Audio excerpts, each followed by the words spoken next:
Ticket দিল না তৃণমূল, ফের কি তাহলে বিজেপিতে যাচ্ছেন অর্জুন সিং? তৃণমূলের বিরুদ্ধে বিশ্বাসঘাতকতার অভিযোগে সুর চড়ালেন বারাকপুরের সাংসদ। শুভেন্দুর মন্তব্যে বাড়ল অর্জুনের পদ্মযোগের জল্পনা। না কোনো হতাশা নেই। ফুল বদলে কেউ টিকিট পেলেন, কেউ পেলেন না, যেমন ব্যারাকপুরের সাংসদ অর্জুন সিং। 19-এর লোকসভা ভোটের আগে তৃণমূল ছেড়ে বিজেপিতে যান অর্জুন সিং।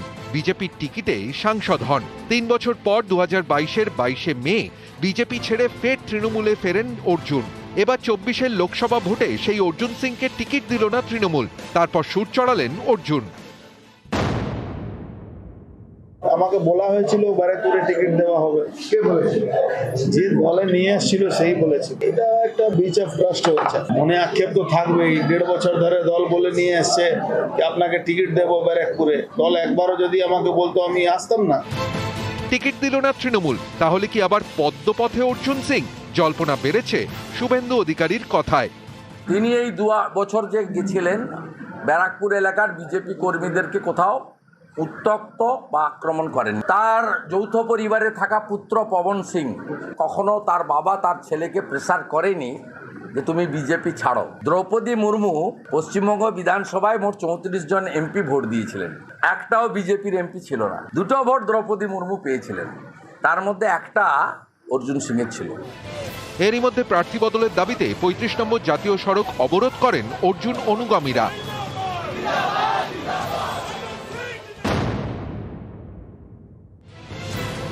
এবার টিকিট পাননি বর্ধমান পূর্বের তৃণমূল সাংসদ সুনীল মণ্ডল।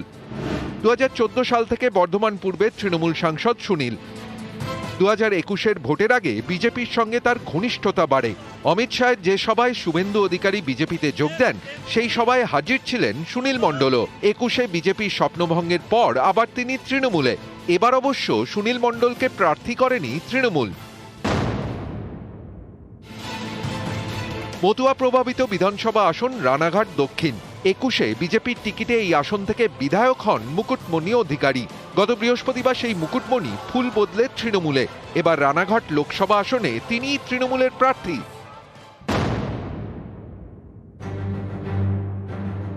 বিজেপি থেকে তৃণমূলে এসে লোকসভা ভোটে টিকিট পেলেন বিধায়ক কৃষ্ণ কল্যাণীও। 21-এর ভোটে বিজেপির টিকিটে রায়গঞ্জ থেকে জেতেন। ভোটের পরে তৃণমূলে যোগ দেন। এবার তিনি রায়গঞ্জ লোকসভা কেন্দ্রের তৃণমূলের প্রার্থী।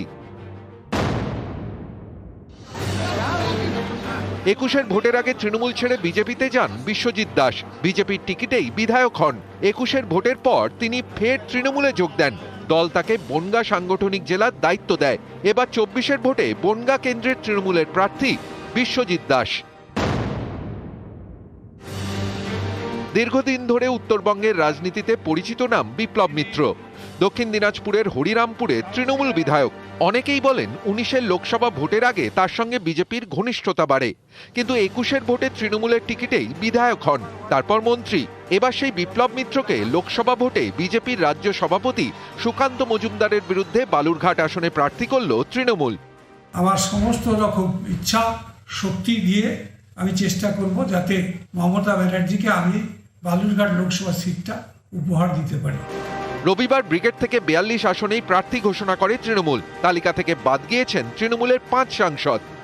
যাদবপুরের সাংসদ মিমি চক্রবর্তী, বসিরহাটের নুসরাত জাহান, আরামবাগের অপরূপা পোদ্দার, বর্ধমান পূর্বে সুনীল মণ্ডল এবং মথুরাপুরের সাংসদ CM জাটুয়া। তৃণমূলের তালিকায় 26টি আসনে নতুন মুখ। 11 জন বিধায়ককে এবার লোকসভা ভোটে টিকিট দেওয়া হয়েছে। এর মধ্যে 2 জন মন্ত্রী, বিপ্লব মিত্র এবং পার্থ ভৌমিক। নিউজ 18 বাংলা।